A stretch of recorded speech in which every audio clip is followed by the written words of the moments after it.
Since these bombs come from here, many of them. Yeah.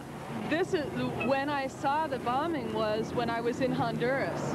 I was visiting a refugee camp called Coplan, which is another fantastic group of people that really needs our support because they're being attacked by the Honduran military and by the Salvadoran military. It's a group of about 8,000 Salvadoran refugees who have been in this camp pretty much since 1980, 81. Coplan. They're right on the border.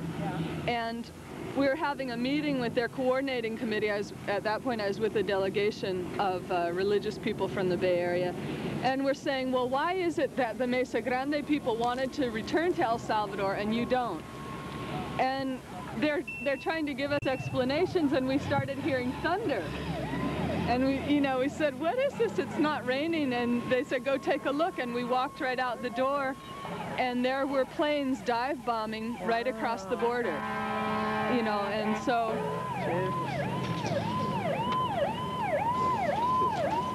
It's an ambulance coming. There's an accident. Oh. So this guy can go through.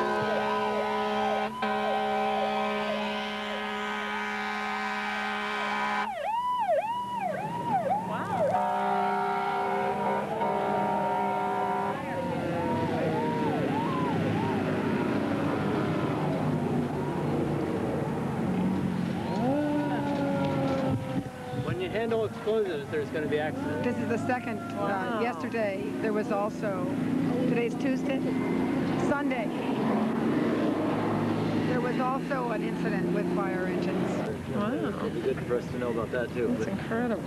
Well, just to finish up, these bombings are going on a daily basis, and this is part of the decision of this particular group of refugees in Coplan not to repatriate is in part because they can see their homes being bombed. There's nothing to go back to at this point but a full-fledged war. And the other thing is that right now they're in a very strategic position because the Honduran military wants their camp, which they built with their own hands. It's on a high point. It's right on the border. They want it for a military base. And so just by their existence of holding on in this refugee camp, they're doing an act of civil disobedience against military escalation in the region. They want to hold on and keep the military out of there. So it's a United Nations camp, but the United Nations, as it has done so many times, is really backing down on its commitment and trying to, they've actually made the arrangements to turn the camp over to the Honduran government, which doesn't want them there. So they're receiving very little protection, and just recently a man was killed just shot down while he was gardening in the camp borders.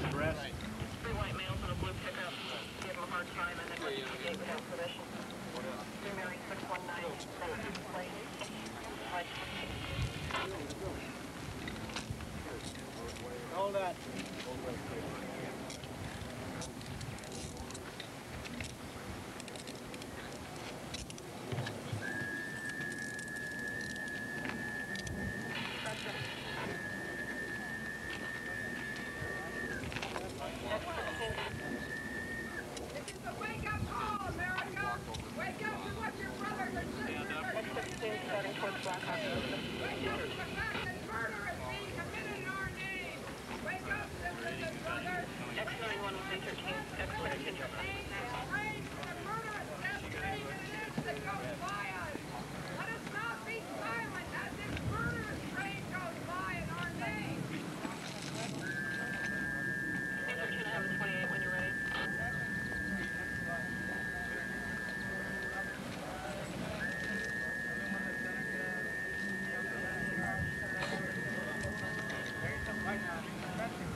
Coming through. Captain Kago, you're witnessing a crime, but you're greatly confused as to what that crime is.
This two-year-old baby about 5 years ago in El Salvador, from the bombs that come from these trains, was found. Her 6-year-old sister found her putting her father's brains back into his head after the bomb exploded their house. She's a real quiet girl nowadays. She's about 6 or so.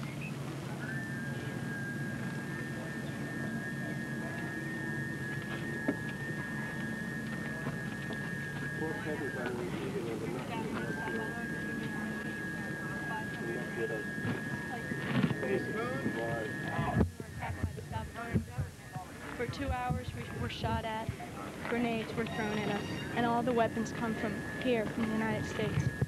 We were witnesses because we were laying on the floor, hit the dirt, as people can say, with these children, these old women, these men. And that's coming from here. Everyone should think about what's leaving here and where it's going. Right. Move up. See you later. Called Tomorrow.